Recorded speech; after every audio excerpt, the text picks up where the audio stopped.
यांच्यासाठी आपल्याला आता गंमत कसायची आहे।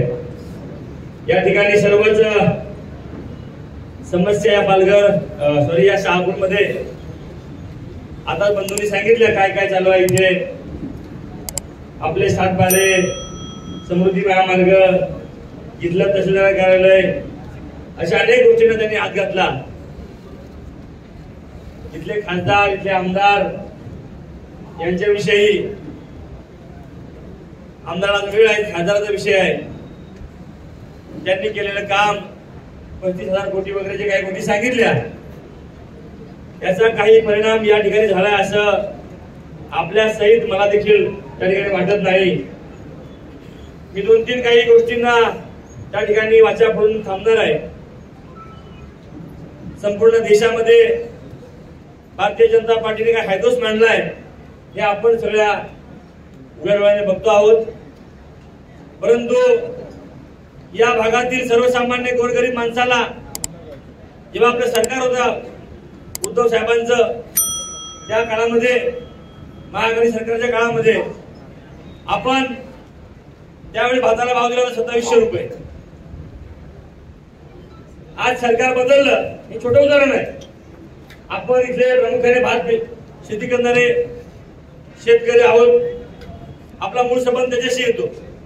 370 कलम, राम मंदिर, चंद्रावर यान पाठवलं, याचा आपला संबंध येतो का?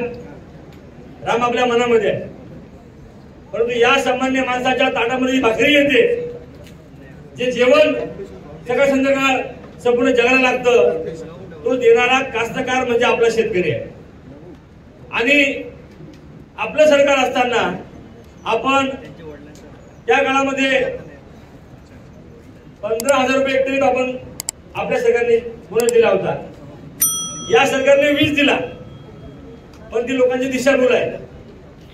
आपल्या काळामध्ये भाव होता 2460 रुपये आणि आताचा भाव आहे 2160 रुपये। कितीचा फरक आहे? 300 रुपयाचा।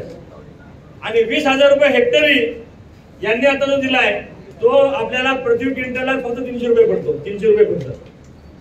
हे मी काय सांगतोय, कारण मी त्या आदिवासी विकास महामंडळ संचालक आहे आणि त्यातल्या ज्या काही खुबी आहेत, सरकार बदलल्यानंतर कसा परिणाम होतो आणि कसं जनतेला लुबाडलं जातं, हे मला आपल्याला सांगण्याचा प्रयत्न आहे। आपल्या काळामध्ये 27 रुपये भाव आपण दिला, बोनस वेळेवर दिला। आपल्या सरकारने जेव्हा घोषणा केलेले 50,000 अनुदान, जे आपले नियमित कर्ज शेतकरी फेडतात, त्यांना द्यायचं होतं, ते द्यायचं राहून गेल्याने सरकार बदललं। मागच्या 2.5 वर्षामध्ये जितेंद्र आव्हाड साहेब, आम्ही सगळे मंडळी सातत्याने ओरडून सांगतो की नियमित कर्जफेड करणाऱ्या शेतकऱ्याला जे 50,000 अनुदान आहे ते द्या। निवडणूक आली, सरकारचा काळाची संभाजी मिळाली, पण त्यांनी ते दिलं नाही, त्याचे दानत लागते। दुसरा विषय, आता या अंत्योदय कुटुंबाला साड्या आल्यात, आपल्या महिलांना साड्या आल्यात। त्या साड्याची किंमत आहे 355 रुपये GST सर, 355 रुपये। पण ती साडी कितीची आहे? फक्त 50 ते 60 रुपयाची, एवढ्याची आहे की नाही? म्हणजे सर्वसामान्य माणसाची थट्टा करण्याचं काम हे सरकार करत आहे। दुसरा त्यांनी आणला सीधा आनंदाचा। आता त्यामध्ये आपल्याकडे 100 रुपये घेतले ना, रवा, चना डाळ, 1-1 किलो तेल, बरोबर आहे ना? आपलं सरकार असताना किंवा देवेंद्र फडणवीस सरकार 2014च्या आधी आपलं काँग्रेस आणि NCP सरकार असताना आपण काय देत होतो? तर आपण जे अंत्योदय कुटुंब, BPL खालचे कुटुंब आहेत, अंत्योदयचे कार्डधारकवाले, त्यांना आपण देतो खावटी अनुदान। त्या काळामध्ये आपण द्यायचो 50 किलो तांदूळ, 50 किलो गहू, 5 किलो तूर किंवा उडीद डाळ, 5 किलो तिखट, 5 किलो हळद, 5 किलो मसाला, 5 किलो मीठ, आणि तेव्हा द्यायचो आपण 1100 रुपये रोज। सरकार आपलं उद्धव साहेबांचं आलं तेव्हा आपण हे जे खावटी कर्ज होतं ते आपण सौदा बदलला आणि खावटी अनुदान केलं। आव्हाड साहेब असतील किंवा तेव्हाचे मंत्री असतील, सगळ्यांनी ठराव केला आणि कोविडच्या काळामध्ये सुद्धा या देशावर, या जगावर संकट असताना सुद्धा, आपली तिजोरी खाली असताना सुद्धा आपण 462 कोटी रुपये 11,55,000 कुटुंबांना आपण दिले। त्याची रक्कम होती 4,000 रुपये प्रति कुटुंब, 2,000 रुपये खात्यामध्ये, 2,000 साहित्य। हा 2 सरकारमधला फरक आहे। यांनी 100 रुपये घेऊन 4 किलो धान्य तुम्हाला दिलंय आणि आपण 4000 रुपये रोख देऊन त्या ठिकाणी एवढं आपण दान देत होतो. त्यामुळे ही दानत ज्याला म्हणतो, देण्याची वृत्ती म्हणतो, अतिशय कोत्या मनाचं आहे सरकार आणि यांनी सत्ता आल्यापासून तुमचं आणि आमचं नुकसान केलेलं आहे. त्यामुळे ज्या सर्वसामान्य शेतकरी, कष्टकरी, कामगार, गोरगरीब माणसाला जी अपेक्षा होती, जी असते सरकारकडनं, सरकारी मायबाप असतं, त्या सगळ्या गोष्टी त्या ठिकाणी न देऊन सरकारने हजारो कोटीचा त्या ठिकाणी घोटाळा करताना त्यांच्या आमदारांना 50 ओके, एकदम ओके, त्यांच्या आमदारांना 100 200 कोटी निधी त्या ठिकाणी दिला. परंतु तो कसा दिला, काय दिला हे मी सांगायची गरज नाही. 10% पैसे घेऊन त्यांचे आमदार आणि खासदार त्या ठिकाणी जनतेच्या योजनांचा पैसा उरबाडण्याचं काम त्या ठिकाणी करत आहेत. आणि म्हणून आपल्याला बदल करावा लागेल. आपल्या हिताचं जेव्हा पवार साहेब कृषी मंत्री होते त्या काळामध्ये 71,000 कोटीची कर्जमाफी आपण दिली होती.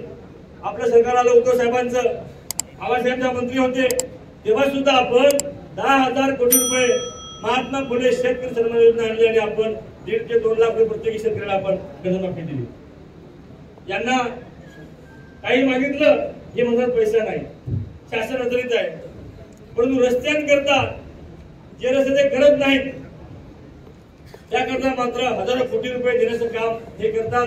तिथे बुलेट ट्रेनला 10,000 कोटी दिले.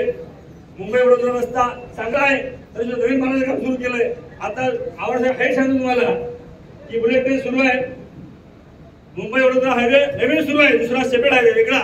आता जो अहमदाबाद हायवे आहे आताचा जुना तो 6 पदरी आहे. आवाज साहेब त्याला आता पुन्हा कॉन्क्रीटचा थर मारण्याचं काम सुरू केलेलं आहे. 4-4, 5-5 वाहतूक कोंडी होते. फक्त आणि फक्त पैसे घालण्याचं काम या ठेक्यांच्या माध्यमातून हे सरकार करतंय आणि फक्त सर्वसामान्य गोरगरीब माणसाला नाडण्याचं काम करतंय. गोष्टी फक्त मोठ्या आणि कार्यामात्र काहीच नाही. त्यामुळे आपल्याला विचार करावा लागेल.